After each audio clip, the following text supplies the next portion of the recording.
माझे नाव रेश्मा आहे. ही कथा खऱ्या अनुभवावर आधारित आहे. माझ्या जीवनात अशी एक घटना घडली. मी शाळेत असताना एका प्रयोगात भाग घेतला होता.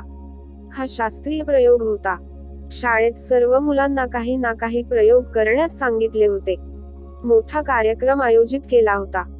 मी ज्या शास्त्रीय प्रयोगात भाग घेतला होता, त्या प्रयोगाच्या तयारीत आम्हाला आमचे सर मदत करत होते.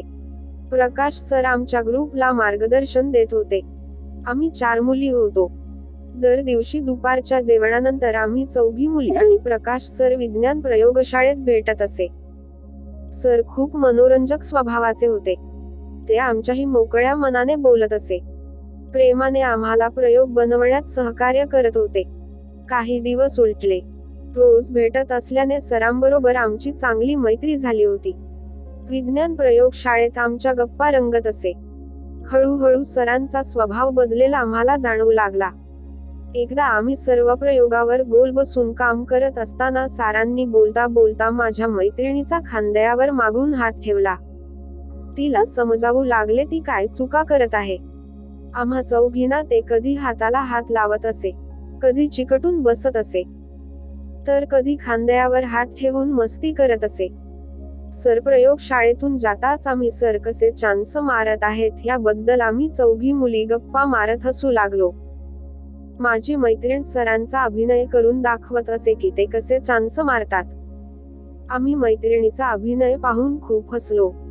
दररोज प्रकाश सर काही ना काही कारणाने आमच्या शरीराला हात लावण्याचा प्रयत्न करत असे. नवीन दिवस उजाडला. आज प्रयोगशाळेत मी उशिरा आले. बाकीच्या मैत्रिणी आधीच आल्या होत्या. आज मला जाणवले की प्रयोग करताना सर सारखे माझ्याकडे पाहत आहे. 2 ते 3 वेळा आमची नजर सुद्धा मिळाली.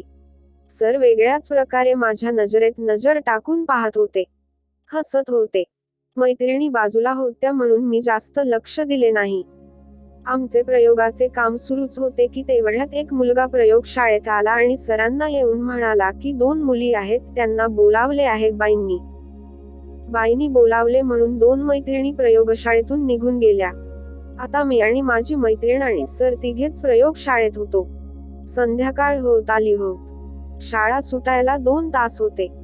आम्ही परत प्रयोगाला लागलो. सर आपले काम करत मध्ये मध्ये आमच्या जवळ येत असे. आज सुद्धा गोड गोड बोलत आम्हा दोघांना हात लावू लागले. त्यांनी आधी बोलता बोलता माझ्या मैत्रिणीच्या पाठीवर हात लावला आणि म्हणाले, बाळ व्यवस्थित चिकटवा, नाही तर कागद निघेल. तिच्याशी बोलत असताना ते तिच्या पाठीवर हात घासत होते. मग ते माझ्या पाठी आले आणि त्यांनी माझ्या पाठीवर सुद्धा हात लावला आणि मला पण समजावू लागले. बोलता बोलता माझ्या पाठीवर फिरणारा त्यांचा हात मला जाणवत होता. त्यांचा हात माझ्या ब्राच्या पट्टीवर जास्त फिरत होता. मला कसे तरी होऊ लागले. माझ्या हातात कागद होता पण माझे पूर्ण लक्ष सरांचा पाठीवर फिरणाऱ्या हातावर होता. सरांचा हात माझ्या पाठीवर मानेपासून खाली कमरेपर्यंत वर खाली फिरू लागला. माझे अंग तापू लागले. श्वास वाढू लागला. मी नजर वर करून समोर बसलेल्या माझ्या मैत्रिणीला पाहिले. ती माझ्याकडे पाहून हसली. तिला पण कळून आले की मी काय अनुभवत आहे. काही वेळाने सर मागे झाले आणि आमच्या बाजूला बसले. सर आम्हाला सारखे हाताला हात लावत होते, तर कधी शरीरावर नजर फिरवत होते. त्यांची नजर आमच्या स्तनांवर जास्त जात होती. थोड्या वेळाने माझी मैत्रीण सरांना म्हणाली, माझा गणिताचा विषय आहे आता. बाई येतील तर मी जाते माझ्या वर्गात. ती सरांची परवानगी घेऊन प्रयोगशाळेतून निघून गेली. आता मी आणि सर दोघेच प्रयोगशाळेत होतो. सर माझ्या एकदम जवळ बसले होते. अचानक त्यांनी बोलता बोलता माझ्या मांडीवर हात ठेवला. मी दचकली. सरांनी घट्ट हात माझ्या मांडीवर ठेवला होता आणि ते मला प्रयोगाबद्दल सांगू लागले. माझ्या कोमल मांडीवर ते हात ठेवून बसले होते. मग परत माझ्या पाठीवर हात ठेवून मला म्हणाले, तू खूप हुशार आहेस. प्रयोगात तू खूप चांगलं काम करत आहेस. माझी प्रशंसा करत ते माझ्या पाठीवर हात घासू लागले. मी गप्प मान खाली बसून सरांचे चाळे अनुभवत होते. खरे सांगू तर मला सरांच्या हाताचा स्पर्श आवडू लागला होता. सरांची नजर माझ्या पूर्ण शरीरावर फिरू लागली. मी हातातल्या कागदाला दुमडत सरांच्या हाताच्या घर्षणाला अनुभवत होती. सरांनी माझी हालचाल ओळखली. माझ्याकडून कोणताही प्रतिकार होत नसल्याने सर एक पाऊल पुढे गेले आणि त्यांनी माझ्या मांडीवर परत हात ठेवला. आता माझ्या बाजूला बसून एक हात त्यांचा माझ्या पाठीवर फिरत होता आणि दुसरा माझ्या मांडीवर. सरांचा हात माझ्या मांडीवर फिरायला लागताच माझ्या शरीराचे जणू पाणी पाणी झाले. माझे अंग तापू लागले. दोन्ही पायांच्या मध्ये लपलेल्या माझ्या कामुक भावनेला जागी केले व माझ्या मुखातून आवाज येऊ लागला. सरांनी तो आवाज ओळखला आणि त्यांची गतिविधी वाढू लागली. त्यांचा हात हळूहळू माझ्या वासनेच्या जवळ सरकू लागला. बघता बघता त्यांनी हात मांडीवर घासत सरळ माझ्या त्या जागी येऊन टेकवला. पायजमाच्या वरून जसा सरांचा हात माझ्या त्या जागी लागला, माझा तोल गेला आणि मी स्वतःला सरांच्या अंगावर लोटून दिले. सरांनी प्रेमाने मला त्यांच्या अंगावर घेतले आणि घट्ट मिठी मारली. त्यांनी मला अंगावर ओढून घेतले आणि माझ्या पाठीवरचा हात सरळ माझ्या स्तनांवर घेतला आणि माझे स्तन जोरजोरात दाबू लागले. सर एका हाताने माझी चोळत होते आणि दुसऱ्या हाताने दोन्ही स्तन दाबत होते. मग त्यांनी मला अंगावर घेऊन माझ्या होठांवर होठ टेकवले आणि मला चुंबन घेऊ लागले. आहा हा हा हा हा. माझे तर मला आता गाहीवरल्यासारखे झाले होते. मी पण त्यांच्या रंगात मग्न झाले. मला पण सरांच्या होठांना चुंबन घेताना आनंद येऊ लागला. मी सरांना माझ्या अंगावर ओढून घेऊ लागले. चुंबनाचा होठांवर होणार वरसाव, स्तनांवर सरांचा हात आणि माझी पपई चोळत असलेली सरांची बोटे. सर्वीकडून होणाऱ्या प्रेमाने मी उत्तेजित झाले. मला काहीच कळेनासे झाले. काही वेळ चुंबन घेतल्यावर सरांनी मला सोडले. ते मला सोडून सरळ दरवाजाकडे गेले आणि त्यांनी जाऊन आतून कडी लावली. सर दरवाजाची कडी लावून माझ्याकडे येताना माझी नजर त्यांच्या पॅन्टवर पडली. सरांचा बाबूराव ताठला होता. पॅन्टवर तंबू झाला होता. त्या तंबूचा आकार पाहूनच मला कळून आले की माझे काय खरे नाही आता. मला खूप भीती वाटू लागली. सर चालत माझ्याकडे आले आणि माझ्या समोर ढोपरावर बसले आणि सरळ त्यांनी आपली पॅन्ट खोलायला सुरुवात केली. मी काही समजू शकेन आणि त्यांच्यापासून दूर जाईन त्याआधीच सरांनी सरळ आपली पॅन्ट आतल्या अंडरवेअर सकट खाली खेचली. जशी त्यांनी पॅन्ट खाली ढोपरापर्यंत घेतली, सरांचा ताठलेला बाबूराव सरळ बाहेर आला. मी तो पाहून चक्क झाली. सरांचा बाबूराव भारी मोठा होता. लांब सडक माझ्या समोर वर खाली डुलू लागला. मी ते पाहून घाबरत होती. ते मला तोंडात घेण्यास इशारा करत होते. मी नाही म्हणाले आणि मागे सरकत होती. मला मागे जाताना पाहून सरांनी सरळ माझा हात धरला आणि मला ते धरायला लावला. माझा कोमल हात जसा सरांच्या त्याच्याकडे लागला, सरांच्या तोंडातून एक कर्कश आवाज बाहेर आला. मी सरळ मुठीत धरला आणि सरांच्या चेहऱ्यावरचे भाव पाहू लागले. सरांना काहीतरी होत आहे असे मला जाणवले. मी ते धरून मागे पुढे करू लागले. सर अजून जोरात आवाज करू लागले. डोळे बंद करून मान वर खाली फिरवत होते. सरांच्या बाबूरावचा स्पर्श मला खूप आवडला. मला इच्छा होऊ लागली जोर जोरात हलवायची. म्हणून मी घट्ट मुठीत धरले आणि जोर जोरात हलवू लागले. हलवताना माझी नजर त्यावर टिकली होती. त्याच्या टोकातून गुलाबी भाग बाहेर येऊ लागला. अजून एक गोष्ट पाहिली ती म्हणजे टोकातून चिकट थेंब थेंब पाणी सुद्धा निघत होते. मी जोर जोरात हलवायला सुरुवात केली. काही सेकंदात ते लोखंडासारखा कडक झाला. एवढा ताठला की त्यावर मला नसा उमटलेल्या दिसू लागल्या. लंडाच्या टोकातून पडणारे चिकट पाणी जास्तच वाहू लागले. ते पाणी एवढे चिकट होते की टोकापासून खाली जमिनीपर्यंत चिकट पाण्याची रेष लोंबकळत होती. काही वेळ हलवून झाल्यावर मला ते आवडू लागला.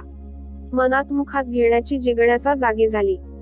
मी थोडा धीर धरला आणि चिकट पाण्याची त्यावरची रेष बोटाने पुसली आणि हळूच आपल्या तोंडात घेतला.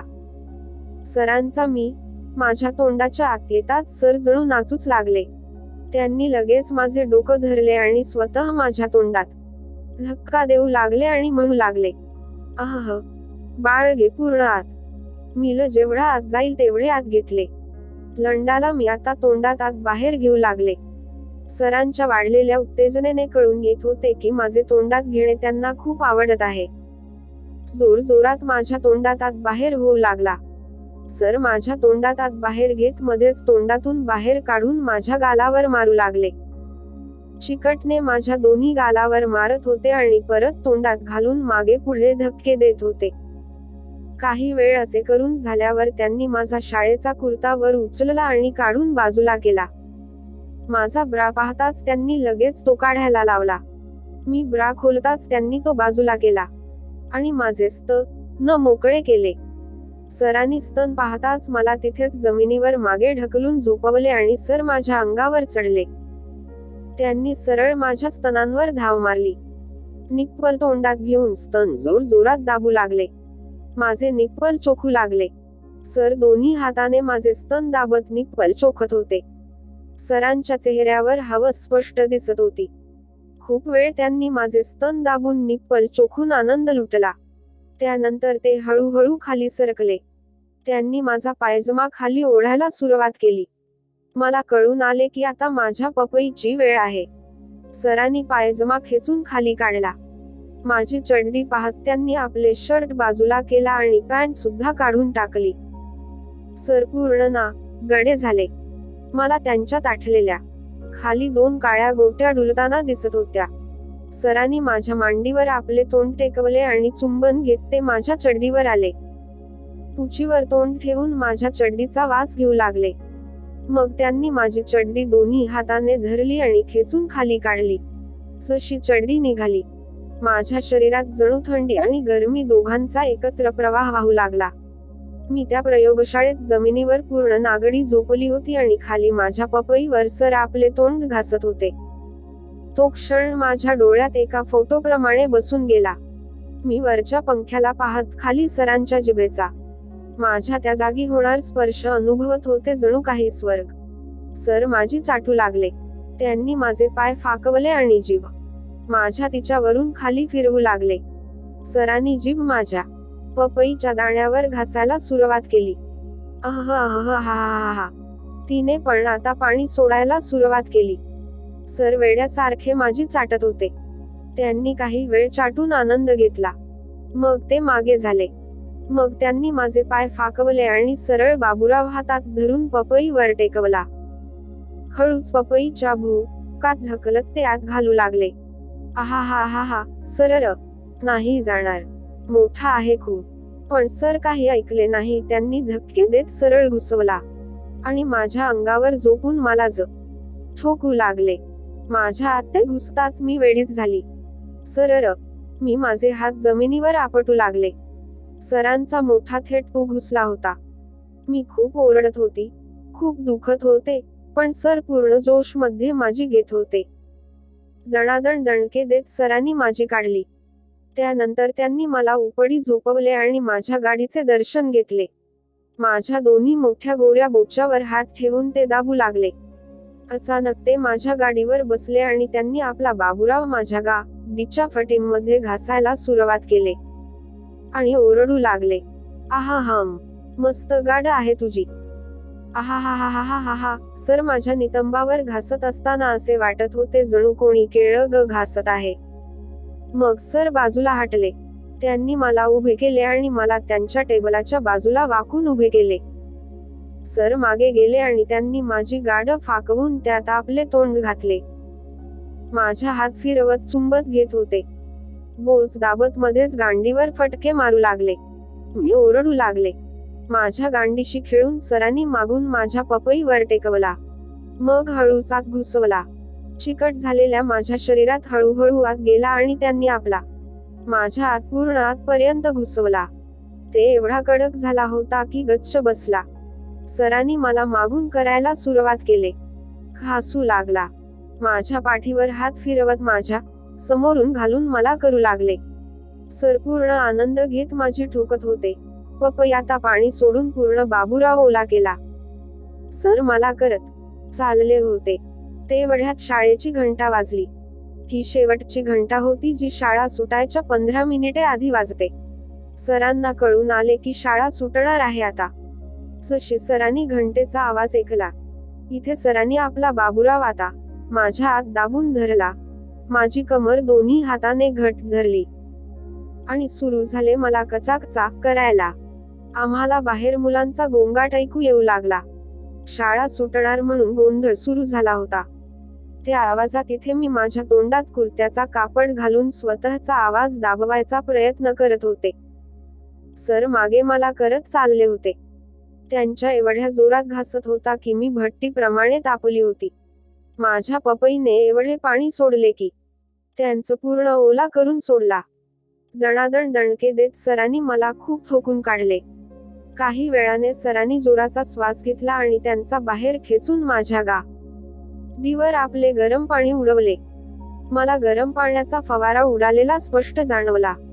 बाबूराव मधून पाणी निघाल्यावर सर शांत झाले आणि त्यांनी मला सोडले. मी लगेच माझ्या तोंडातला कापड काढला आणि बोच्यावर उडालेले सरांचे पाणी पुसून काढले. सरांनी आपले कडपे घातले आणि मी सुद्धा कपडे घालून लगेच बाहेर निघून आले.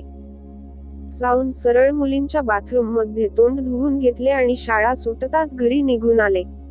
जाऊन सरळ मुलींच्या बाथरूम मध्ये तोंड धुवून घेतले आणि शाळा सुटताच घरी निघून आले. त्या दिवशी सरांना करायला देऊन एक वेगळाच आनंद मिळाला. कधी विचार केला नव्हता की सरांचा घालून घेईन मी. त्यात सरांनी मला परीक्षेत मार्क वाढवून मग पास सुद्धा करून दिले. त्याच्या बदल्यात मी जेव्हा पण मोका मिळायचा सरांना देत असे. हे दिवस मी कधीच विसरू शकत नाही, कारण मी हे सर्व पहिल्यांदा केलं होतं. जर आपल्याला कहाणी ऐकण्यासाठी चांगली वाटल्यास आपल्या चॅनलला सबस्क्राईब करा. धन्यवाद.